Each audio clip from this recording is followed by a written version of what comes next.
तो ये बहुत महत्वपूर्ण है आप लोगों के लिए। इसमें सबसे ज्यादा बच्चा फंसता है कि सर जीएस की स्ट्रेटजी क्या होनी चाहिए। ठीक है, जीएस की स्ट्रेटजी क्या होनी चाहिए, यूट्यूब पर सबसे ज्यादा सर्च किया जाने वाला शब्द ये कि सर यहां पर मार्क्स कैसे बढ़ाएं। तो सर जीएस में हम जो है स्कोर कैसे करें, यहां पर इस बात को बताइए कि जीएस के लिए हमारी स्ट्रेटजी क्या होनी चाहिए। बहुत ज्यादा बच्चों का डिमांड रहता है, पिछली वीडियो में बच्चों ने बहुत कमेंट किया। ठीक है, तो इस बारे में हम समझते हैं कि जीएस की स्ट्रेटजी क्या होगी। देखो, आपको जीएस को अपने पेपर के लिए 3 पार्ट्स में तोड़ना है, आप समझेंगे यहाँ पे, और 3 पार्ट से आपके सवाल पूछे जाते हैं। सबसे पहला जो पार्ट होता है ना, वो होता है मेरे भाई यहाँ पर सिलेबस। सिलेबस का मतलब क्या हो गया, सिलेबस का मतलब यहाँ पर आपके सब्जेक्ट हो गए। जैसे अगर हम बात करें तो फिजिक्स हो गया, केमिस्ट्री हो गया, आपको बायो हो गया, ठीक है, पॉलिटी हो गया, हिस्ट्री हो गया, ज्योग्राफी हो गया, आपका इकोनॉमिक्स हो गया, और इसके अलावा यहां पर आपका थोड़ा बहुत इन्वायरमेंटल हो गया। नेक्स्ट बात करते हैं यहां पर, तो ये हो जाता है आपका स्टैटिक का पोर्शन। ये जो स्टैटिक का पोर्शंस होते हैं, जैसे आप कह सकते हैं इसमें कि सर कंट्री एंड कैपिटल है, ठीक है, फिर उसके बाद यहां पर करेंसी जैसे शब्द हो गए, फिर उसके बाद यहां पर जैसे डांस वाले शब्द हो गए, जितने के जितने, फोक डांस, ये डांस, वो डांस। इसके अलावा जितने भी स्टैटिक के पोर्शंस हो गए, प्रथम पुरुष, प्रथम महिला, यहाँ के राष्ट्रपति कौन है, यहाँ के ये कौन है, ये फलाना ठिकाना, जितनी बातें होती हैं। और तीसरा जो होता है वो होता है हमारा करंट अफेयर। ठीक है, ये जो जीके होता है ना, ये हमारा 3 पार्ट्स में ब्रेक होता है करंट अफेयर्स में। जैसे कि मैंने कहा आपको, पहला पार्ट सिलेबस, दूसरा पार्ट स्टैटिक, तीसरा पार्ट करंट अफेयर। और हमें एक ऐसी रणनीति बनानी होगी जिनसे हम तीनों पार्ट को क्रैक कर पाए बड़े अच्छे तरीके से, क्योंकि पेपर में सवाल यहां से भी आते हैं, यहां से भी आते हैं, यहां से भी आते हैं। अगर हम इनके ब्रेकआउट की बात करें तो करंट अफेयर्स में हमारे कितने सवाल होते हैं, करंट अफेयर्स में हमारे 4 से 5 सवाल होते हैं। ठीक है, स्टैटिक से हमारे कितने सवाल होते हैं, तो 4 से 5 सवाल होते हैं। अगर हम इनका वेटेज 10 सवालों का मान ले तो पूरी की पूरी सिलेबस से हमारा 15 सवाल आता है। और हमें जो है एक ऐसी रणनीति बनानी पड़ेगी। देखो भाई, जिन्होंने वीडियो को अभी तक लाइक नहीं किया है वो लाइक कर दें, और जिन्होंने वीडियो को शेयर नहीं किया वो शेयर कर दें। अगर मैं इतनी वैल्यूएबल बात आप लोगों से शेयर कर रहा हूं आप लोगों के स्कोर को बढ़ाने के लिए, तो ये आप लोगों का भी फर्ज बनता है कि आप भी इस वीडियो को ज्यादा से ज्यादा लोगों तक शेयर करो। ठीक है, अगर मैंने यहाँ पर जो है एक जहद उठाई है कि आप लोगों के स्कोर को बढ़ाऊं, मैं आप लोगों की सहायता करूं, मैं आप लोगों को जो है स्ट्रैटेजी ढंग की बताऊं, तो उसी तरीके से आप लोगों का भी ये फर्ज बनता है कि आप वीडियो को ज्यादा से ज्यादा लोगों तक पहुंचाओ। ठीक है, तो ज्यादा से ज्यादा लोगों तक शेयर करो आप। तो ये हमारा एक सिलेबस हो गया, और दूसरा हो गया हमारा ये स्टैटिक का पोर्शन, और तीसरा हो गया हमारा करंट अफेयर का पोर्शन। ठीक है, ये सभी पॉइंट्स पर अगर जो स्टूडेंट काम कर लेगा उसका जीएस में जो स्ट्रैटेजी है, जीएस में जो स्कोर है, वो हमारा 35 प्लस आना शुरू हो जाएगा। और 30 और 35 प्लस एक बहुत ही बढ़िया स्कोर माना जाता है आपके जीएस में। अगर इतना आप स्कोर करते हैं तो आपका बहुत अच्छा रिजल्ट आएगा। लेकिन इस बढ़िया रिजल्ट के लिए हमें क्या करना पड़ेगा, किस तरीके की प्लानिंग करनी पड़ेगी, किस तरीके की जो है हमें ब्रेकआउट रखना पड़ेगा। तो जैसा कि मैंने आपको सबसे पहले बताया, तो यहां पर समझते हैं, सबसे पहले यहां से शुरुआत करते हैं। ठीक है, सबसे पहला पॉइंट आप पकड़िए यहाँ पे सब्जेक्ट में। इस सब्जेक्ट में अगर आपको देखना है ना, तो आप देखना यहाँ फिजिक्स से ज्यादा क्वेश्चन नहीं आते, बायोलॉजी केमिस्ट्री से ज्यादा नहीं आते, सबसे ज्यादा बायो से आते हैं, फिर पॉलिटी से, हिस्ट्री से और ज्योग्राफी से। ये आपके जो है ना, ये 4 सब्जेक्ट जो है ये बहुत इंपॉर्टेंट है इन 7 सब्जेक्ट्स में। इसको जो है आप प्रॉपर तरीके से अगर रिवाइज कर लेते हैं, प्रॉपर तरीके से आप एक एक पॉइंट पढ़ लेते हैं, तो आपको परेशानी नहीं होगी। फिर बच्चा बोलेगा कि सर इसको पढ़े तो कहां से पढ़े।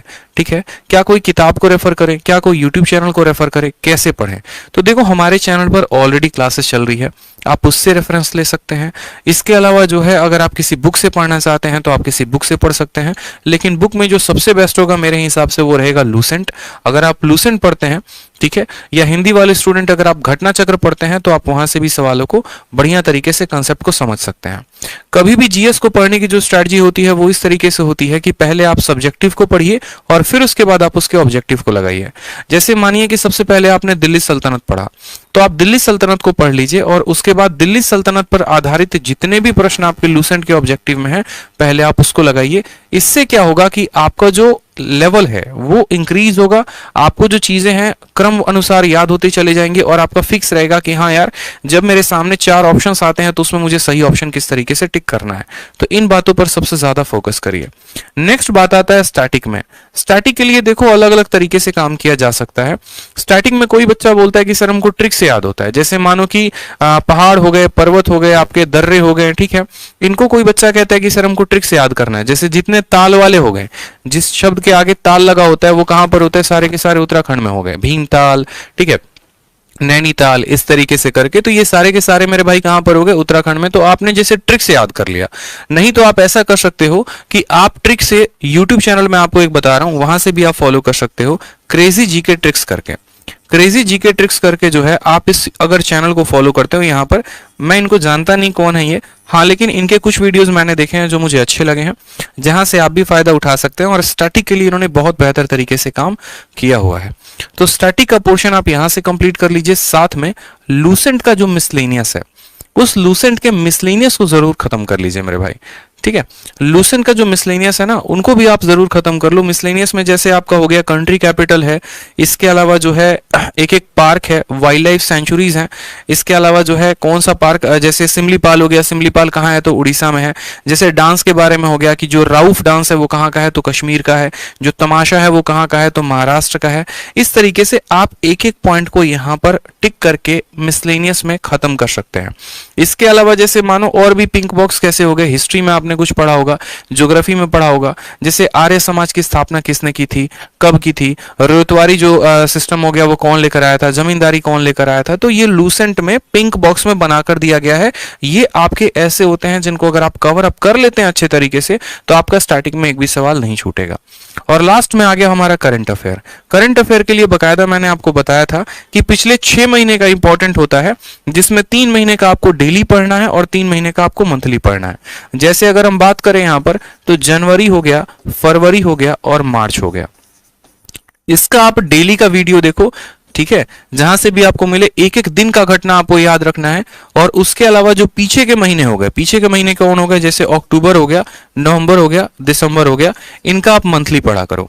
इनके अलावा जो आपको और पढ़कर जाना है, जैसे क्रैप होता है, ठीक है, या फिर पीआईएन होता है। पीआईएन का मतलब क्या होता है, पर्सन इन न्यूज। जो पर्सन जो है वो सबसे ज्यादा न्यूज में हो, ठीक है, जिसकी चर्चा सबसे ज्यादा हुई हो, उससे संबंधित सारी की सारी बातें। चुनाव हुआ है तो उससे संबंधित बातें, और भी 4-5 बातें जितनी भी होती हैं, इन सभी पोर्शंस पे आप अच्छे तरीके से काम करेंगे। इनके ऑब्जेक्टिव को अगर आप अच्छे तरीके से लगाते हैं तो आप लोगों का काफी ज्यादा फायदा होगा। इस बात को ध्यान रखिए, ठीक है। तो एक प्रॉपर हमारी स्ट्रैटेजी होनी चाहिए आने वाले हमारे सीजीएल को और सीएचएसएल को क्लियर करने के लिए, क्योंकि मेरे भाई मौका एक ही है। और इसी एक मौके में जिसने हथौड़ा मार दिया, समझो गेमर वही है, नहीं तो बैठकर पछताना पड़ेगा। और फिर वही बात हो जाएगी, बाद पछताए क्या हुआ जब चिड़िया चुग गई खेत, ठीक है। तो ध्यान रखिए, इस तरीके से आप पूरा बढ़िया से एक स्ट्रेटजी बनाइए। और साथ में जरूर बताइए मुझे कि आप लोगों को जो है और किन किन चीजों में मेरी आवश्यकता पड़ेगी, कैसे आप और मेरी हेल्प चाहते हैं, ठीक है। और बढ़िया तरीके से इस पॉइंट को याद रखिए। धीरे धीरे हम आपको और स्ट्रेटजी बताते रहेंगे। और यहाँ पर जो सब्जेक्ट वाले पोर्शन है ना, इनमें हमेशा काम करना। एक तरफ सब्जेक्टिव पढ़ते जाना, दूसरी तरफ ऑब्जेक्टिव लगाते जाना।